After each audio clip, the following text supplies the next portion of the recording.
সারসিনা দরবার শরীফ থেকে যে পরিচালিত আমাদের সংগঠনটির নাম কি? সবাই বলি বাংলাদেশ। আরো জোরে বলি সেই সংগঠনের নাম কি? বাংলাদেশ ছাত্র হিজবুল্লাহ এমন একটি সংগঠন যে সংগঠনের প্রতিষ্ঠাতা হলো আল্লামা নিসারউদ্দিন আহমদ রহমাতুল্লাহ আলাইহি।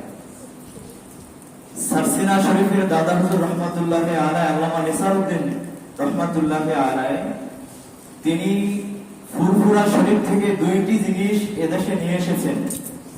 একটি হলো তালিম, অপরটি হলো তানজিম। তালিমের পরিবর্তে তিনি প্রতিষ্ঠা করেছেন বাংলাদেশের বিভিন্ন স্থানে মাদ্রাসা, মসজিদ, খানকা, এবং তানজিমের জন্য তিনি প্রতিষ্ঠা করেছেন বাংলাদেশ জমিয়ত হিজবুল্লাহ, বাংলাদেশ যুব হিজবুল্লাহ, বাংলাদেশ ছাত্র হিজবুল্লাহ। ঠিক কিনা বলুন? সম্মানিত উপস্থিতি, এই বাংলাদেশের মধ্যে সারা পৃথিবীর মধ্যে বিভিন্ন রকমের সংগঠন দেখা যায়, কিন্তু এই যত ইসলামিক সংগঠন রয়েছে কোন সংগঠনের মধ্যে মূল যেই রাসূলুল্লাহ সাল্লাল্লাহু আলাইহি ওয়াসাল্লামের মদিনার ইসলাম পাওয়া যায় না।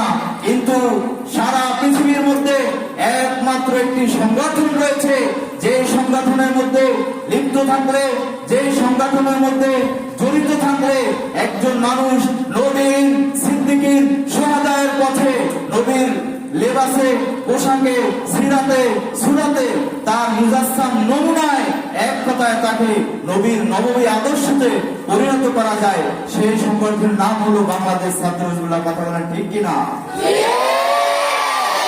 আজকে আমরা সেই সংগঠনের সাথে জড়িত থেকে খুশি না বেজার? আরেকটু জোরে বলেন, দুই হাত জাগিয়ে বলেন, খুশি না বেজার?